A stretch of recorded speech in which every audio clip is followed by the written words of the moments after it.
முதலாவதாக எப்பவும் போல இஸ்ரேல் பாலஸ்தீனியன் கான்ஃப்ளிக்டாக ஆரம்பித்து இன்னைக்கு வேற ஒரு இடத்துக்கு வேற ஒரு பரிமாணத்துக்கு அது போயிடுச்சு. அதாவது ஒரு பக்கம் இஸ்ரேல் பாலஸ்தீன் கான்ஃப்ளிக்ட் ஆரம்பிச்சு காசாவை தாண்டி ஹிஸ்புல்லாவை தாண்டி இன்னைக்கு இஸ்ரேல் கோலன் ஹைட்ஸ் பகுதியை தாண்டி சிரியா தமஸ்கஸ்க்கு 10 கிலோமீட்டர் தூரத்தில் இருக்கிறாங்க. நாங்கள் இது எடுக்கும்போது என்ன காரணம் அப்படின்னா, இஸ்ரேலுடைய எல்லைகள் பெரிதாக்கிட்டே போகுது. இங்கே சிரியாவில் மிகப்பெரியதான அரசியல் மாற்றம், அரச பரம்பரையாக இருந்து ஜனநாயக ஆட்சி நடத்தி கடைசியாக சர்வாதிகாரி என்ற பெயர் பெற்று இன்னைக்கு அங்கே வந்துட்டு அந்த ஆட்சி மாற்றம் வந்திருக்கிறது. அதற்கு உறுதுணையாக ரஷ்யாவும் ஈரானும் இருந்தாங்க. ஆனால் இப்போ அதையெல்லாம் தாண்டி கிளர்ச்சியாளர்கள் அங்கே வந்திருக்கிறாங்க. இது முதலாவதாக இன்னைக்கு இஸ்ரேல் விஷயத்தில் நடந்திருக்கு. சரி, இதுக்கும் இந்த கடைசி கால சம்பவம் நமக்கு என்ன சம்மந்தம் அப்படின்னு பார்த்தா, ஏற்கனவே நம்ம நிறைய விஷயத்த பேசியிருக்கோம். ஒரு விஷயத்தை நம்ம சொல்லியிருக்கோம், உங்களுக்கு ஞாபகம் இருக்கும்னு நினைக்கிறேன். இந்த இஸ்ரேல் பாலஸ்தீன பிரச்சனையில் கடைசியாக இஸ்ரேலும் ரஷ்யாவும் தான் மோதணும். அதான் நமக்கு ஃபைனலாக இருக்கும். நடுவில் எல்லா நாடுகளும் வந்துட்டு போவாங்க அப்படின்னு சொல்லி பார்த்தோம்.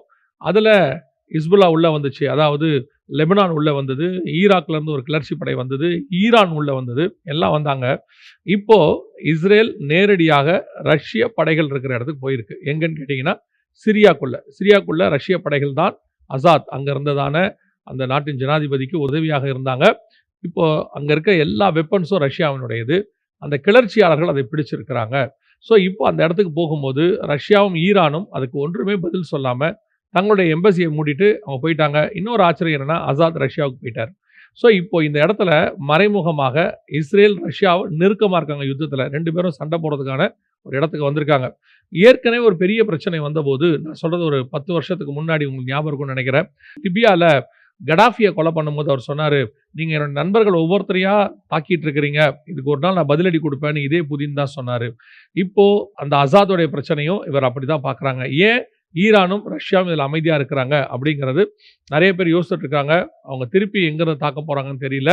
ஸோ இஸ்ரேல் ரஷ்யாவுடைய கான்ஃப்ளிக்ட் இப்போ இஸ்ரேலை தாண்டி அங்கே வர தொடங்கி இருக்கிறது. ஸோ இப்போ அந்த இடத்துல மிக முக்கியமான இன்னொரு காரியமும் நடைபெற்றிருக்கு. என்னன்னு கேட்டிங்கன்னா, இந்த சிரியாவை கிளர்ச்சியாளர்கள் தான் பிடிச்சிருக்கிறாங்க. இவர்கள் சிரியாவை விடுதலையாக்கினதாக சொல்லப்படுகிறது.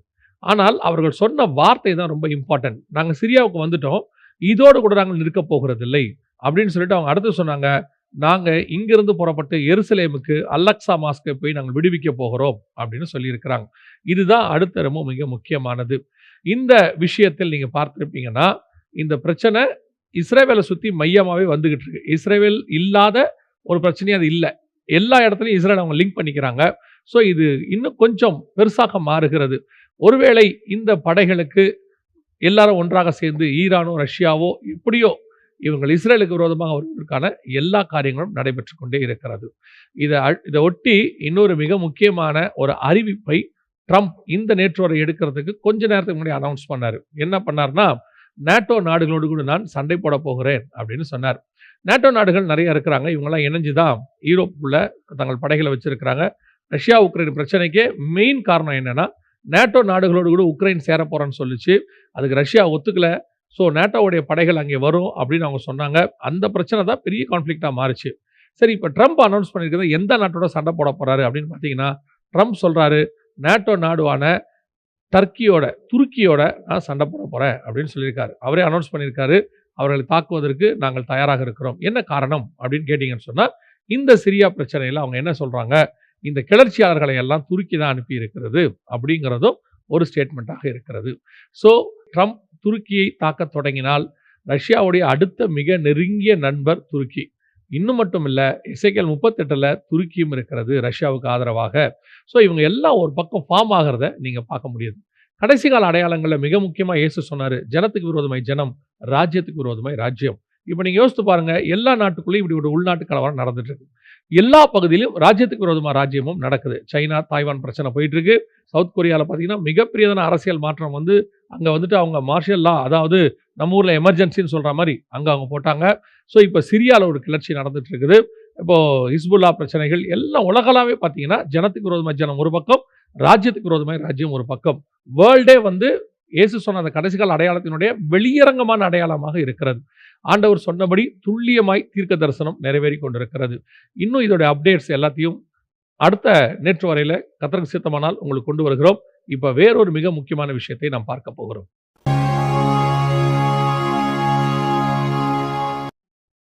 இது டாலரைசேஷன், அதாவது டாலர் ஒழிச்சிட்டு அதுக்கு மாற்றாக வேறொரு பணத்தை கொண்டு வர வேண்டும் என்று சொல்லி பிரிக்ஸ் நாடுகள் முயற்சி செய்தது. பிரிக்ஸ் என்று சொன்னால் நம்ம எல்லோரும் அறிந்திருக்கிறபடி Brazil, Russia, India, China, South Africa, இவங்க எல்லாருமே சேர்ந்து தான் என்ன செஞ்சாங்கன்னா இந்த பிரிக்ஸ்குள்ளே கொண்டு வந்தாங்க. இது ரொம்ப வருஷமா இருக்கு, இந்த பிரிக்ஸ் அமைப்பு இருக்கு.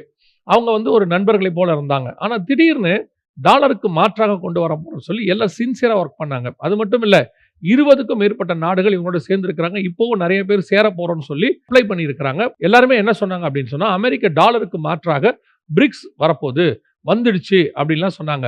அப்போவும் நம்ம நேற்று வரையில் சொன்னோம், கண்டிப்பாக பிரிக்ஸ் மாற்றாக இருக்காது. ஏன்னா பைபிள் வசனம் எப்பவுமே சூழ்நிலைகள் மாறும், உலகத்தில் உள்ள காரியங்கள் நடக்கும். இந்த பிரிக்ஸ் ஏறக்குறைய 25-30 நாடுகள் இமிடியேட்டாக அதை அக்செப்ட் பண்ண ஆரம்பிச்சவங்க. ஈஜிப்ட் எல்லாருமே அக்செப்ட் பண்ணிட்டாங்க. சவுதி அரேபியா கூட அதில் அப்ளை பண்ணியிருக்கிறாங்க. அப்படி இருக்கும் பொழுது எல்லாருமே சொன்னாங்க பிரிக்ஸ் தான் அப்படின்னு சொல்லி. ஆனால் பைபிள் படி யூரோப்பியன் யூனியனுடைய யூரோ தான் வரணும், யூரோப்பியன் யூனியன் தான் அடுத்த சூப்பர் பவராக வரணும். அப்படி சூப்பர் பவராக அவங்க வரணும்னா எக்கானமி அவங்க கண்ட்ரோலுக்கு போகணும், பிரிக்ஸ் கண்ட்ரோலுக்கு போனால் வராது. அப்படி இதை பேஸ் பண்ணி தான் நம்ம சொன்னோம். தீர்க்க தரிசனம் அல்ல, பைபிளில் உள்ள இந்த விஷயத்தை நாம் ஆராய்ந்து பார்த்ததுனால அப்படி சொன்னோம். இப்போ பிரிக்ஸ் உடைகிறது. எதில் வச்சு உடைகிறது? ட்ரம்ப் வந்தோடனே சொன்னார், இந்த டாலரைசேஷன், அதாவது டாலருக்கு விரோதமாக எழும்பி இருக்கிற எல்லா நாடுகளுக்கும் 100% வரி போட போகிறோம், மாற்றி அமைக்க போகிறோம்னு சொல்லி. இதில் பிரிக்ஸில் ரொம்ப ஆக்டிவாக இருந்த ஒரு நாடு யாருன்னு கேட்டிங்கன்னா இந்தியா தான். அதாவது அவங்க முடிவெடுக்கிற அதிகாரத்தில் இருந்தாங்க. இந்தியாவோட எக்கானமி அவ்வளோ ஸ்ட்ராங்காக இருக்கு.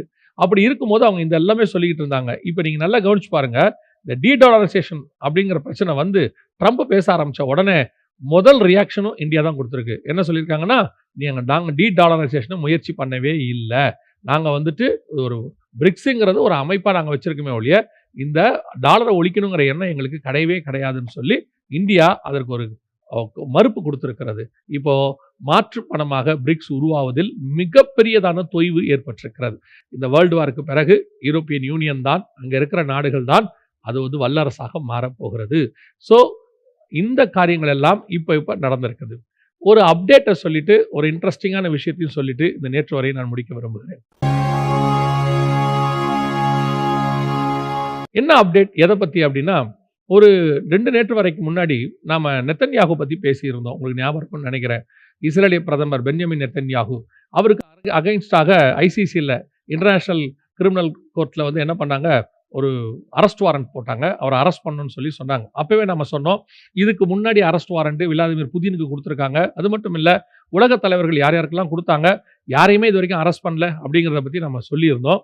இப்போது அதே தான் நடந்திருக்கு. என்னன்னு கேட்டிங்கன்னா, ஹங்கேரி நாடு பென்ஜமின் நெத்தன்யாகுவை வரவேற்றிருக்கிறாங்க. எங்கள் நாட்டுக்கு வாங்க, நாங்கள் அரெஸ்ட் பண்ண மாட்டோம், எங்களுக்கு வரவேற்கிறோம், ரெட் கார்பெட் கொடுக்க போகிறோம் அப்படின்னு சொல்லி கூப்பிட்டுருக்குறாங்க. இந்தியா சொல்லியிருக்கு, நாங்கள் ஐசிசியோடைய மெம்பர் கிடையாது, அதாவது இன்டர்நேஷ்னல் கிரிமினல் கோர்ட்டுடைய மெம்பர் நாங்கள் கிடையாது, நெத்தன்யாகு வந்தால் இங்கே அரெஸ்ட் பண்ண முடியாது அப்படின்னு சொல்லியிருக்கிறாங்க.